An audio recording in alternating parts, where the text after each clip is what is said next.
Hello everyone, welcome to our YouTube channel JK latest info. तो जैसे कि आपको पता हम जम्मू कश्मीर की सीरीज़ हम स्टार्ट कर चुके थे। पहले 2 पार्ट्स में बेसिक फैक्ट्स, बेसिक इन्फॉर्मेशन आपको मैं प्रोवाइड कर चुका था। आज के इस लेक्चर में मैं आपको बताने जा रहा हूँ, क्योंकि ये बेसिक से अभी तीसरा पार्ट वीडियो का चल रहा है। बेसिक सीरीज़ हम यहाँ पे लेके चल रहे हैं फिलहाल स्टार्टिंग में। यहाँ पर मैं आपको बताना चाहूँगा, जिनको नहीं पता जम्मू कश्मीर के मैप को शॉर्ट में बताना चाहूँगा ओवरऑल करके, कि जम्मू कश्मीर में कश्मीर डिवीज़न कहाँ पर है, जम्मू डिवीज़न कहाँ पर है, जो लद्दाख यूटी बन चुका है अलग से, लद्दाख कहाँ पर है, पाकिस्तान ऑक्युपाइड कश्मीर की बात करते हैं वो POK कहाँ पर है, मुजफ्फराबाद कहाँ पर है, अक्साई चिन कहाँ पर है, ये शख्सगाम वैली की बात करेंगे कहाँ पर, सियाचिन ग्लेशियर कहाँ पर है। ये बेसिक से फैक्ट्स, क्योंकि आपने नाम ज़रूर सुने होंगे, लेकिन आप में से कुछ ना कुछ ज़रूर ऐसे होंगे जिनको पता नहीं होगा इनकी एक्चुअल में लोकेशन वगैरह कहाँ आती है। वो शॉर्ट में डिस्कशन करने वाले हैं। आने वाले टाइम पर हम डेप्थ में भी पढ़ेंगे इन सभी को, क्योंकि जम्मू कश्मीर को हमने अच्छे से पढ़ना है, लेकिन स्टार्टिंग है, इसीलिए पहले बेसिक कंसेप्ट आपको पता होने चाहिए, बेसिक ओवरव्यू आपको समझ आना चाहिए। बाकी धीरे धीरे करते करते हम जड़ तक पहुँच जाएंगे, टेंशन बिल्कुल भी मत लेना।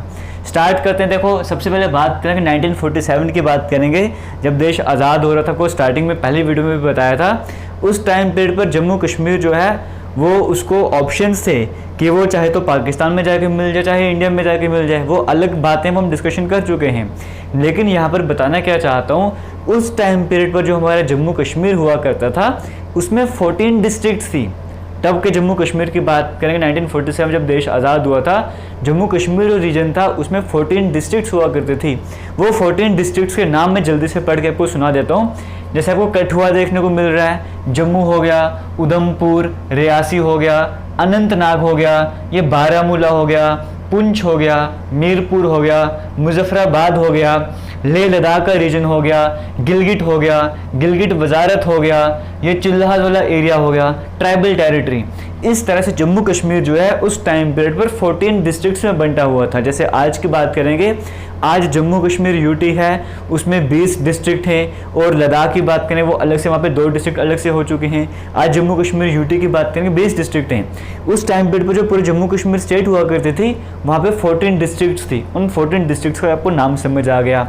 आगे कंटिन्यू करते हैं। इसके बाद होता क्या है, 22 अक्टूबर 1947 की बात करेंगे, जब आपको बताया भी था पहले लेक्चर में कि पाकिस्तान की बात करेंगे। पाकिस्तान ने सोचा था कि हम जाके अटैक करेंगे श्रीनगर वगैरह पे, तो श्रीनगर वाले जब हम पे अटैक वगैरह करेंगे तो वो हमसे हमारे कंट्रोल में आ जाएंगे, वो पूरा कश्मीर का ऐसा। क्योंकि अभी तक महाराजा हरि सिंह की बात करेंगे, वो डिसीजन नहीं लिया था उन्होंने कि इंडिया में जाके मिलना है, पाकिस्तान में जाके मिलना है। तो पाकिस्तान ने सोचा था हम अटैक करेंगे वहाँ पे श्रीनगर वगैरह में जाके, कश्मीर में जाकर अटैक करेंगे, हम अपने कंट्रोल में कर लेंगे। अभी जब वो महाराजा हरि सिंह जो जम्मू कश्मीर के राजा थे, वो उस टाइम पे डिसीजन नहीं ले पा रहे थे, पाकिस्तान जो कश्मीर में एंट्री कर चुका था। ये अगर हम बात करेंगे, आपको मुजफ्फराबाद स्क्रीन में देखने को मिल रहा होगा, यानी कि मुजफ्फराबाद वाले रास्ते से होते, उड़ी वाले रास्ते से होते बारामूला तक ये पहुंच गए थे। और तब आपको बताया भी था बारामूला के बारे में। हालांकि पहले बारामूला की बात करेंगे, बारामूला को गेटवे ऑफ कश्मीर कहा जाता था। जब आपको बारामूला में एंट्री करनी है POK वाले साइड से, आज के टाइम पे POK वगैरह है, आप ये मुजफ्फराबाद से होते हुए बारामूला में एंट्री करते थे, और बारामूला से कश्मीर में एंट्री, पूरे श्रीनगर वगैरह में एंट्री किया करते थे। बारामूला को गेटवे ऑफ कश्मीर कहा जाता था। आपको बताया भी था कि बारामूला की बात करेंगे, जब पाकिस्तान में जो ट्राइबल्स थे, जिसमें कुछ पाकिस्तान फौज के लोग भी थे वहाँ पे, वो बेस बदल के वहाँ पे आ चुके थे अटैक करने के लिए। वो जब बारामूला में पहुंचे थे, वहाँ पे उन्होंने रेड करना स्टार्ट कर दिया था, लूटपाट वहाँ पे स्टार्ट कर दी थी। कई दिनों तक वो बारामूला में उलझे हुए थे, वहीं पे लूट रहे थे सब कुछ, मतलब रेप करना, जितनी भी चीज़ मिलेंगी वो लूट लेना, बुरी तरह से तबाही मचा रहे थे बारामूला वाले सेक्टर पे। तो कहा जाता है हिस्ट्री में ये कि बारामूला ने उस टाइम जो सफ़र किया था, उस बारामूला के सफ़र की वजह से पूरे श्रीनगर बचा रहा था। क्योंकि बाद में जिस टाइम पीरियड पर ये बारामूला में वक्त बिता रहे थे पाकिस्तान वाले, उनके जो ट्राइबल लोग थे वो बारामूला में जब वक्त बिता रहे थे, उस टाइम पीरियड पर जो महाराजा हरि सिंह की बात करेंगे, वो चले गए थे इंस्ट्रूमेंट ऑफ एक्सेशन साइन करने के लिए। 26 अक्टूबर को 1947 को इंस्ट्रूमेंट ऑफ एक्सेशन साइन कर लिया था। उसके अकॉर्डिंग अब कश्मीर जो इंडिया का हिस्सा बन चुका था। जब कश्मीर इंडिया का हिस्सा बन चुका है, अब इंडिया की आर्मी जो है श्रीनगर पहुंच गई थी। अगर ये बारामूला में पाकिस्तान वाले उलझे ना होते, वो आगे बढ़ गए होते, तो उस टाइम पे वो श्रीनगर पे होते। अगर वो श्रीनगर पे होते तो इंडियन आर्मी के लिए श्रीनगर पहुंचना मुश्किल था, और पूरा कश्मीर आज पाकिस्तान के कंट्रोल में होता। तो ये कहानी आपको स्टार्टिंग में थोड़ी सी आपको बता भी दी थी, अभी फिर से रिवाइज करवा रहा हूँ। तो आगे का आपको पता है, इंस्ट्रूमेंट ऑफ एक्सेशन साइन होता है, इंडियन आर्मी वहाँ पे पहुंच गई थी श्रीनगर में। धीरे करते करते सारे एरियाज वापस कवर करना स्टार्ट कर रहे थे, लेकिन ये लड़ाई अभी खत्म नहीं हो रही थी। 1948 का टाइम भी पूरा चले गया था, यूएन में बात पहुंच गई थी, है ना, आप सभी को इसके बारे में पता है। लेकिन आज के लिए आपके लिए इंपॉर्टेंट क्या बन जाता है, 27 जुलाई 1949 की बात करते हैं। 1949 की बात करें, कराची एग्रीमेंट होता है। आज के लेक्चर के लिए कराची एग्रीमेंट का एक पॉइंट समझना आपके लिए ज़रूरी है। कराची एग्रीमेंट में क्या होता है, क्योंकि एक तरफ इंडियन आर्मी है, एक तरफ पाकिस्तान वाले हैं, दोनों तरफ से लड़ाई अभी तक चल ही रही है, पूरी तरह से खत्म अभी हुई नहीं है लड़ाई। तो यहाँ पे 27 जुलाई 1949 की बात करें, कराची एग्रीमेंट की बात करेंगे, वहाँ पे कहा जाता है अब सीज फायर लाइन होगी। मतलब अगर मान के चलो ये मैं बोल रहा हूँ कोई टेरिटरी है, इसके इस तरफ पाकिस्तान वाले हैं और इसके उस तरफ इंडिया वाले हैं, तो कहा गया आपके बीच की जो बाउंड्री है अब आपने इसको क्रॉस नहीं करना है। मतलब पाकिस्तान वाले यहाँ नहीं आएंगे और इंडिया वाले यहाँ नहीं आएंगे। अब आप सीज फायर कर दो, फायर करना रोक दो, अब लड़ाई नहीं होगी। आपके बीच की जो बाउंड्री है, फिलहाल जो सीज फायर लाइन है, टेम्परेरी बाउंड्री है, इसी को बाउंड्री मान के चलो। इसके पीछे जहाँ तक पाकिस्तान पहुंच चुका है वो पाकिस्तान के एरिया, बाकी का इंडिया का एरिया। इस तरह से सीज फायर लाइन यहाँ पे बनाई गई थी, यानी कि लड़ाई रोकने का प्रयास करा गया था। एक टेम्परेरी लाइन बनाई गई थी कि ना पाकिस्तान वाले इसको क्रॉस करेंगे ना इंडिया वाले इसको क्रॉस करेंगे। जो कराची एग्रीमेंट का ये एक हिस्सा था जिसकी हम बात करते हैं। उसके बाद क्या होता है, आपको पता है सीज फायर लाइन की बात करेंगे, ये कहाँ से खींची गई थी, मनावर जो कि जम्मू साउथ की बात करोगे, मतलब जम्मू कश्मीर में साउथ से बात करोगे, नॉर्थ में NJ842 पॉइंट आता है, जिससे आप कह सकते हो सियाचिन ग्लेशियर का बेस कैंप भी है। इस रीजन की बात करेंगे, यहाँ से लेकर यहाँ तक सीज फायर लाइन जो जा रही थी। अभी बेसिक कंसेप्ट आपको थोड़ा बहुत धीरे धीरे आपको और समझ आएगा थोड़ी देर के बाद, ठीक है। अब होता क्या, आपको मैं पहले बता चुका था, लेक्चर ज़्यादा बड़े नहीं हो करेंगे, मैक्सिमम 15 मिनट की कोशिश करेंगे, 15 मिनट से कम ही लेक्चर बनेगा। और बस आपने काम करना है, वीडियोज़ को शेयर करना है, क्योंकि ये ऐसे वीडियोज़ हैं, इंटरेस्टिंग वीडियोज़ हैं, आप अपने रिलेटिव से शेयर कर सकते हो। आपकी फैमिली में जो यंगस्टर्स हैं, बच्चे हैं, जिन्हें बाद में जम्मू कश्मीर के बारे में पता लगे, उसे जो आज जम्मू कश्मीर के बारे में पता लगे, उनका बेस स्ट्रॉन्ग हो, आने वाले टाइम में कोई डिफिकल्टी ना हो, जम्मू कश्मीर के बारे में एटलीस्ट इतनी इन्फॉर्मेशन तो होनी चाहिए। बस अपने वीडियोज़ को शेयर करते रहना, ये सीरीज़ इसी तरह से कंटिन्यू करते रहेंगे। फिलहाल आगे बात करते हैं, 1962 की बात करेंगे। अक्साई चीन जो है चाइना ने अपने कंट्रोल में कर लिया। अब यहाँ पे देखते जाओ, एक बार मैप पे नज़र घुमाओ, क्योंकि मैंने कितना सारे पॉइंट्स आपको बता दिया, आपको डिफिकल्टी आ रही होगी। आपको मैप देखने को मिल रहा है, मैप में देखो सबसे पहले पूरे इंडिया के मैप में जम्मू कश्मीर कहाँ पे आता है। आपने देख लिया इंडिया के मैप में जम्मू कश्मीर कहाँ पर आ रहा है, ठीक है। अब जम्मू कश्मीर की बात करेंगे, आज के टाइम पे जम्मू कश्मीर और लद्दाख दो अलग अलग यूटीज बन चुकी हैं। आप देखो जम्मू कश्मीर कहाँ पर है और लद्दाख कहाँ पर है, आपको समझ आ गया जम्मू कश्मीर और लद्दाख कहाँ पर है। अब जम्मू कश्मीर लद्दाख तो है, जम्मू प्रोविंस देखो कहाँ पर है, कश्मीर प्रोविंस देखो कहाँ पर है, लद्दाख प्रोविंस देखो कहाँ पर है। तो आपको आइडिया तो लग गया, पूरे इंडिया के मैप में जम्मू कश्मीर टॉप में आ रहा है, समझ गए। जम्मू कश्मीर में भी जम्मू डिवीज़न कहाँ पर है, कश्मीर डिवीज़न कहाँ पर है, लद्दाख डिवीज़न कहाँ पर है। अगर हम दोनों यूनिट्स को कंबाइन करके चलेंगे, आपको सभी समझ आएगा कि जम्मू इस तरफ है, कश्मीर इस तरफ है, लद्दाख इस तरफ है। आपको ये कंसेप्ट भी समझ आ रहे होंगे। अब हम बात करते हैं, अब आपको एरिया देखने को मिल रहा होगा साइड में अक्साई चीन वाला।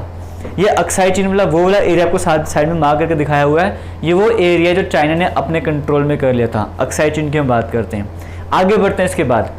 और यहाँ पे जम्मू कश्मीर की बात करें, ऊपर आपको पाकिस्तान ऑक्युपाइड कश्मीर वाला हिस्सा देखने को मिल रहा होगा, इस तरफ आपको आज़ाद कश्मीर देखने को मिल रहा होगा, बीच में मुजफ्फराबाद आपको देखने को मिल रहा होगा जो कैपिटल भी बन जाती है।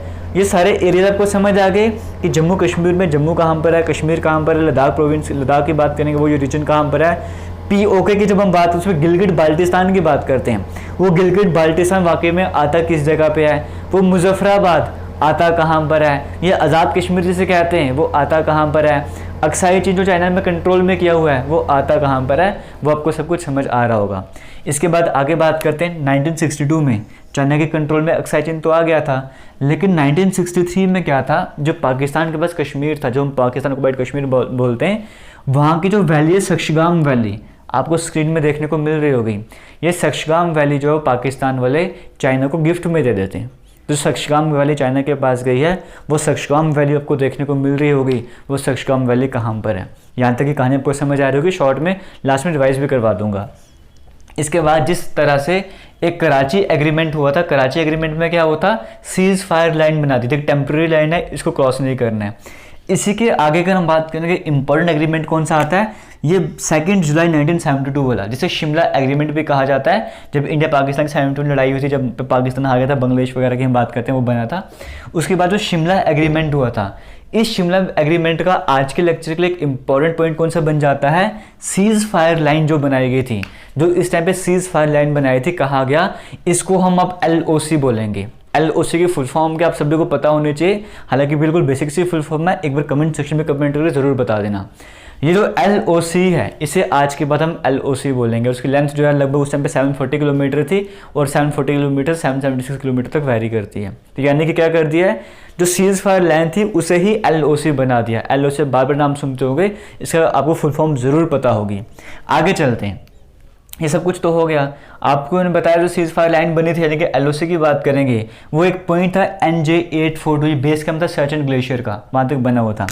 अब 1984 में एक ऑपरेशन चलाया जाता है इंडियन आर्मी की तरफ से, operation Meghdoot, Indian armed forces की बात करेंगे, सभी मिलकर जो ऑपरेशन चला रहे हैं ऑपरेशन मेघदूत, इसकी हम बात करते हैं। इसमें होता गया है, बीच में आपको ट्रायंगुलर शेप का जो एरिया देखने को मिल रहा होगा, सियाचिन ग्लेशियर कहते हैं जिसे, क्योंकि आपको पता है एक तरफ तो अगर हम बात करेंगे अपनी सीज फायर लाइन LOC बना दिया हुआ है, शख्सगाम वैली उनके पास चली गई है, बीच में जो एक एरिया आ रहा है ये बड़ा इंपॉर्टेंट था, सियाचिन ग्लेशियर वाला एरिया। इंडिया को पता लगे कि पाकिस्तान ने ट्राई कर रहा है कि सियाचिन ग्लेशियर पे कंट्रोल करना है, इससे पहले वो कुछ करें, हमारी तरफ से एफर्ट्स लगाए जाते हैं और सियाचिन ग्लेशियर को हम अपने कंट्रोल में कर लेते हैं और LOC को फिर आगे एक्सटेंड करके ऊपर की तरफ जाके इंदिरा कोल तक लेकर जाते हैं। और अगर ये सियाचिन ग्लेशियर को ना कंट्रोल करते, इंडियन साइड से नहीं करा जाता, तो ऑब्वियस सी बात है चाइना और कश्मीर की उसके POK की बात करें आराम से मिल सकते थे, बड़ा कुछ आज के टाइम पे बहुत कुछ चेंज वहाँ पे हो सकता था, लेकिन सियाचिन ग्लेशियर को अपने कंट्रोल में कर लिया था। तो कुछ सियाचिन ग्लेशियर की बात करेंगे, वो भी आपको देखने को मिल रहा होगा कहाँ पर है। शख्सगाम वैली आपने देख ली, सियाचिन ग्लेशियर पे आपने देख लिया, आपको थोड़ा बहुत आपको सब कुछ समझ आ रहा होगा। एक बार फिर से शॉर्ट में बताना चाहूँगा आज के लेक्चर में हमने पढ़ा क्या। आज के लेक्चर में बेसिक ये देखा कि जम्मू कश्मीर में, जम्मू कहाँ पे है, कश्मीर कहाँ पे, लद्दाख कहाँ पे है, अगर गिलगिट बाल्टिस्तान की बात करेंगे वो कहाँ पे है, आज़ाद कश्मीर कहाँ पे है, मुजफ्फराबाद कहाँ पे है, शख्सगाम वैली कहाँ पे है, सियाचिन ग्लेशियर कहाँ पे है, अक्साई चिन कहाँ पर है। अभी फिलहाल हमने ये सारे मैप्स वगैरह देखे, शॉर्ट में आपको सब कुछ देखने को मिला होगा, आपको आइडिया लगे होगा कहाँ पर क्या क्या आता है। उसके बाद मैं आपको स्टार्टिंग से बताया था कि किस तरह से पहले जम्मू कश्मीर में 14 डिस्ट्रिक्ट्स हुआ करती थी, आगे किस तरह से सीज फायर लाइन बनी, कैसे LOC वगैरह बना था, और आज के टाइम पे तो हालांकि जम्मू कश्मीर खुद में 2 यूटीज़ में बन चुका है, एक जम्मू कश्मीर है और एक लद्दाख वाली बात करेंगे वो अलग से यूटी बन जाती है। तो फिलहाल आज के लेक्चर का जो मेरा मेन मोटो था कि आपको बताने की अक्साई चिन कहाँ पर, सियाचिन ग्लेशियर कहाँ पर है, उम्मीद करता हूँ आपको समझ आ गया होगा। बाकी ये सीरीज़ आपको कैसी लग रही है कमेंट सेक्शन में कमेंट करके ज़रूर बताना। मिलते हैं नेक्स्ट वीडियो में, तब तक के लिए थैंक यू।